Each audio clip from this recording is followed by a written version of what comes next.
Now in its 16th year, Campus Safety's Director of the Year program recognizes K-12 higher ed and hospital police chiefs, security directors, emergency managers, or heads of security and public safety who demonstrate outstanding leadership skills, ingenuity, and selflessness. We name the winner for each sector at one of our campus safety conferences. The nomination materials we receive are full of impressive accomplishments and collaborations.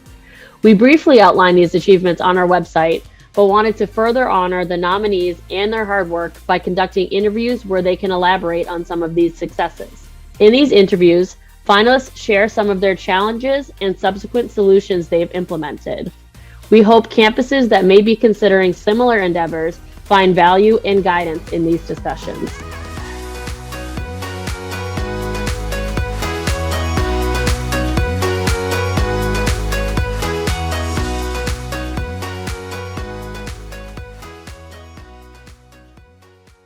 One of this year's finalists is Michael Jagoda, Director of Public Safety and Chief of Police for the University of Rhode Island Police Department. Jagoda spoke with me about his department's many community outreach events that are food-oriented, helping those who may be struggling with food insecurity, while also opening lines of communication between police and the URI community. We also spoke about the department's outreach programs that are geared toward the greater community, particularly children. Here's our chat. Reading over your Director of the Year nomination materials, I saw the University of Rhode Island Police Department leads a lot of community outreach events, some of which revolve around food. And I've spoken to college and university safety directors and chiefs of police in the past, and I'm always a little shell-shocked to hear how many college students are faced with food insecurities. I think most people think, hey, if you can afford college, you can afford to eat, but that just is not the case for everyone. Can you just talk a little bit about these events and why they're so important to your campus community? Sure. Yeah, I want to thank you for having me on this podcast. One of the things that we, as a public land grant institution, the largest university here in the university in Rhode Island, what my officers came back to me, we started a community policing program under me, and a lot of the feedback that our officers, and especially we have a full-time community resource officer, and a lot of the feedback that we found being in the dining halls and being out in different areas of the university where there were some food insecurities.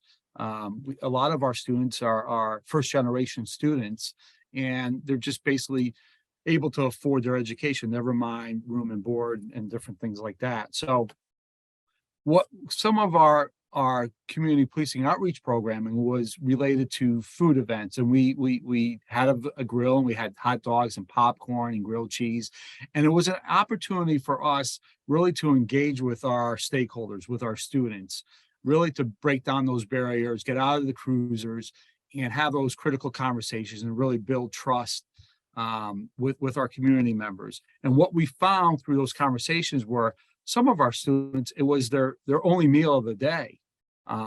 So we worked, we found that those events were very important in terms of not only building trust and confidence and engaging our community, but also giving them, food supplies. And then we found that out, and we worked with our Dean of Students office and made our Dean of Students office aware of that. And they had the food pantry, which they were seeing more activity, and we started other activities around that in terms of having some fundraisers and collecting for our food pantry here at the university. And we see a lot of activity, especially during the pandemic. We've seen a lot of activity in terms of our stakeholders, our students, needing that food for their daily consumption. And so it's twofold for us. It's really helping out an essential need of food for our students. And it also helps us in terms of building trust and confidence with our community members, engaging, having those partnerships, addressing concerns and issues.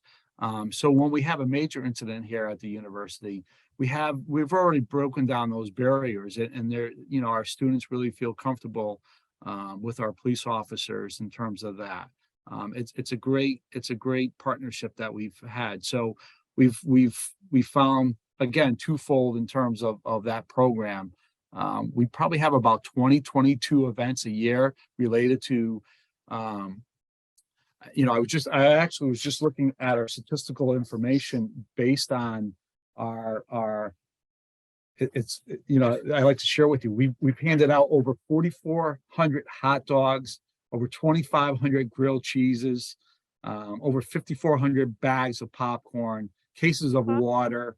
And then we've done other different events like, pretzels and pancakes and different things like that, donuts. Getting some feedback from some of our students. Hey, can you do this? Can you do that? So we try to do breakfast once in a while, and then we do like a lunch. And we're really in viable areas throughout campus. So our students can grab something quick and get to their classes. That's great. And I find a lot of people that I speak to in similar positions as you sometimes find out there are other benefits. And I know you said it's double fold where you do a food insecurity and then also you're in the community, but have you found any other benefits? Sometimes I feel like you implement a program and then you find an additional need within a community that's not necessarily related to what the event was meant for. Have you come across anything like that? We have, and again, having, how it is with a major university college campus, we have a lot of different resources here on campus that we can get our students that help more quicker than say a community, one of our towns. So, we've helped with different things such as mental health issues, domestic violence, different things that our students are having problems with, academic counseling, and different things like that. So it's really helped us where we can direct them to those resources through the Dean of Students Office or through Student Affairs, HRL. We can help them with housing needs. Some of our students don't have, we found that they didn't, have the proper and safe housing, and different things like that. And we've helped them with those kind of resources, which is kind of neat. And we can get those resources to them pretty quickly. And you can almost guarantee that so many of those students wouldn't have opened up about those issues if it weren't for those events. So that's great. Absolutely. Yeah. And again, I think that's where we're building that trust and confidence, and they feel comfortable around us to share that information, and they feel like, we're sincere in terms of getting them the help, because, we want them to strive and really excel in their academic careers here and stuff. So we don't want them to have to worry about those other things that they shouldn't have to worry about. Yeah, it's been so great speaking to so many of the finalists, and you hear how college campuses have just shifted more towards community policing versus traditional behind the desk policing model, because I think we're starting to see its benefits. Changes can take a while, and I think maybe it's frustrating sometimes to say, okay, these community policing programs have been in place, but now they're starting to see such a big ripple effect, I think, in changing this model of policing. Yeah, I think for us, it's really been that guardian mindset, instead of that warrior mindset. Our officers really buy into our community policing philosophy in terms of being a guardian and trying to help, again, our students, and all of our community members really have a positive experience here at the university. This is a learning environment, and we want them to strive in that, excel in that. When you say guardian, I was thinking literally a guardian too, because so many of these kids, it's their first time living on their own away from home. And when I think of guardian, I think of a parent, and it's basically a similar thing. Like if there's any problems, they come to you. Like when they were living at home, if there are problems, they likely went to their parents or, whoever was a stable adult figure in their life. So. Yeah, I think the challenge for us as a university campus police is some of our students haven't had good experiences with their local police departments back home. So we really have to, be very engaging and very, sometimes those students are skeptical of our intentions and everything. So we really have to work in terms of that partnership, collaboration and addressing their concerns. Absolutely. And now your department also leads community outreach programs that aren't specifically geared towards your campus community, at least not directly. Can you talk about one or two of these programs and how they work? Sure.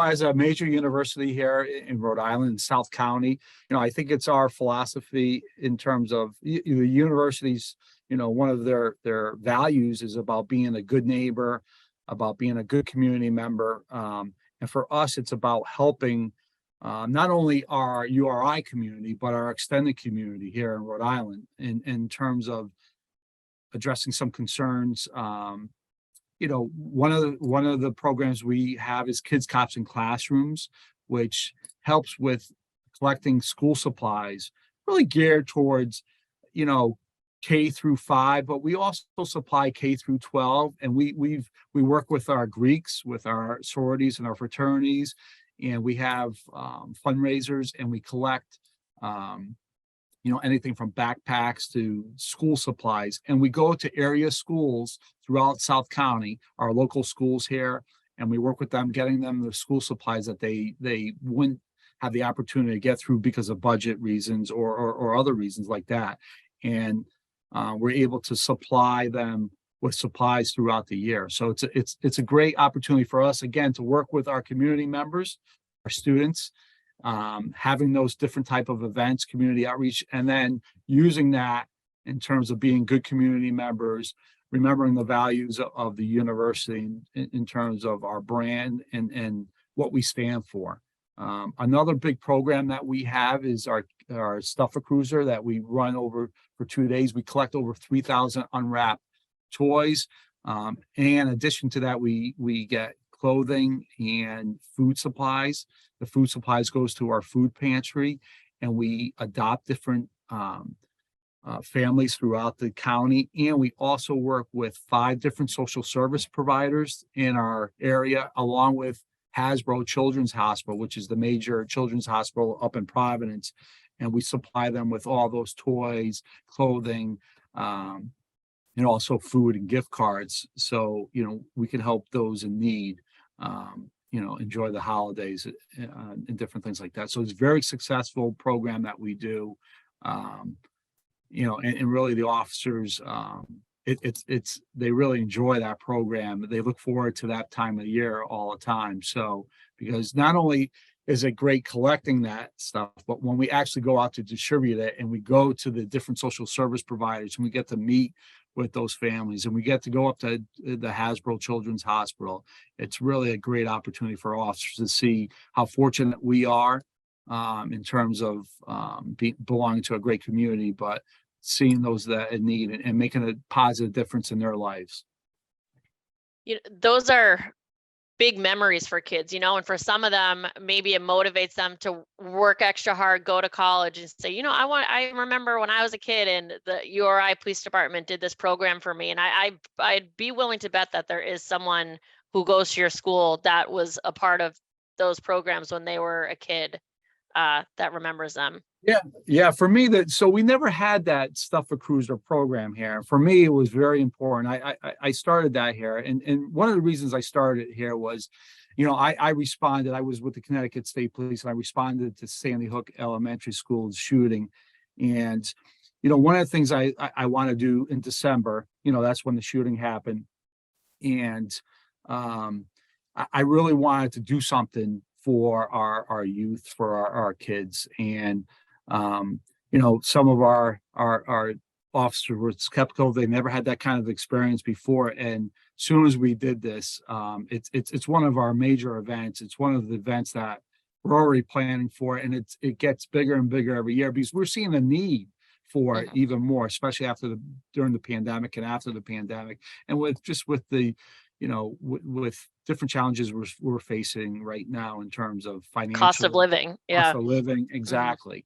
So for me, it's a great thing. I kind of reflect back to Sandy Hook and see something positive that happened out of that in terms of we're able to affect a lot of positive and different families and households throughout South County.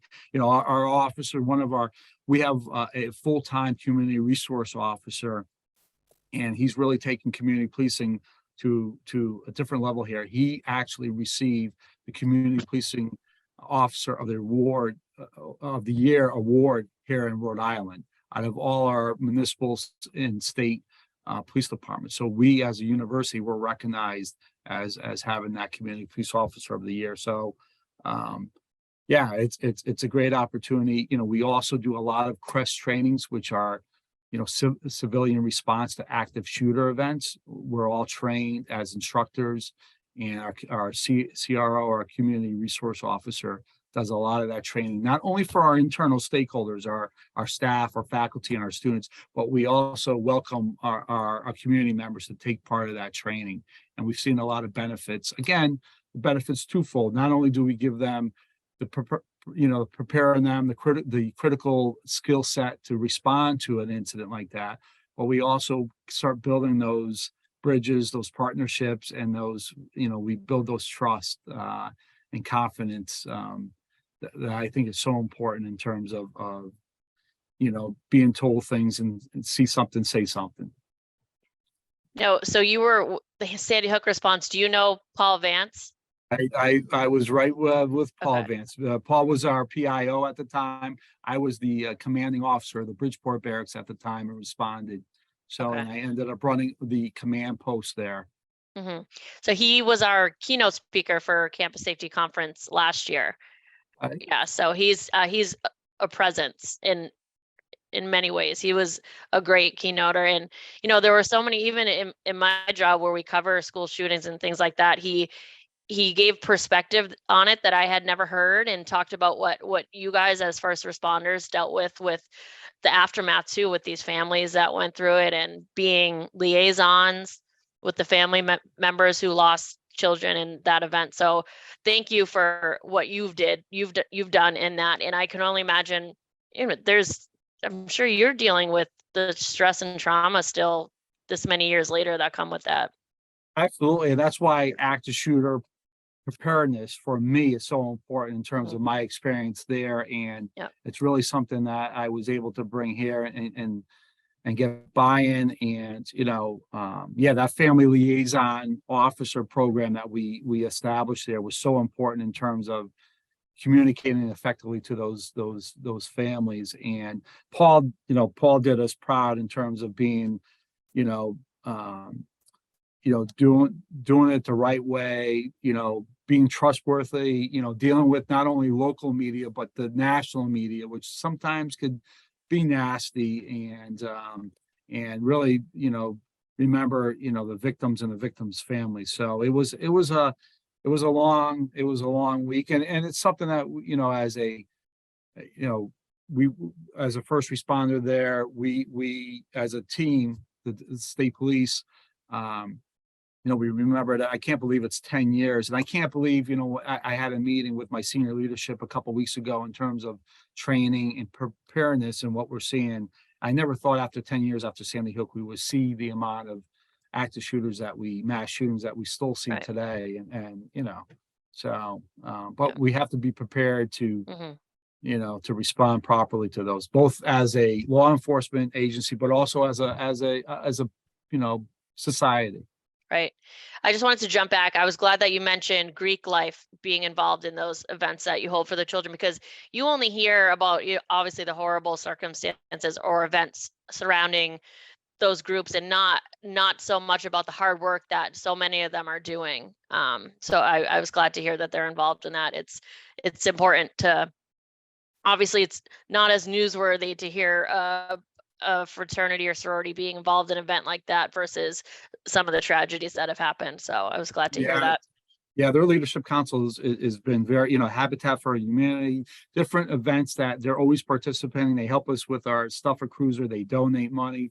They do a lot of different events in terms of, not only for URI, but for our local community. So it's you're right about that. Sometimes we only hear about those one or two incidents. So.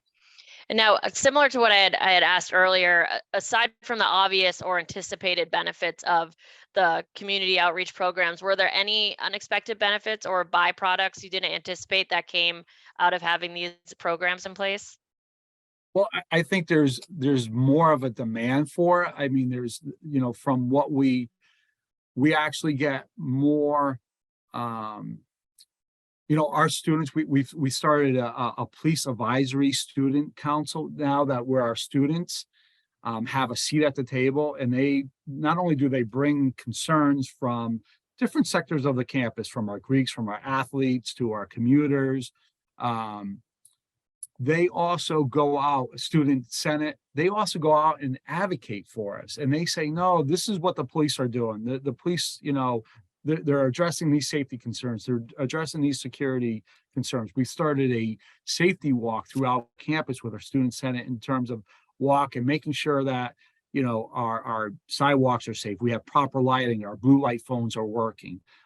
Different security aspects of that. So it's taking on a more positive role in terms of being really having a seat at the table and addressing sometimes concerns that not are police related, but they want us to address it because they feel like we have the biggest voice and we could lead to change. We can make the change happen.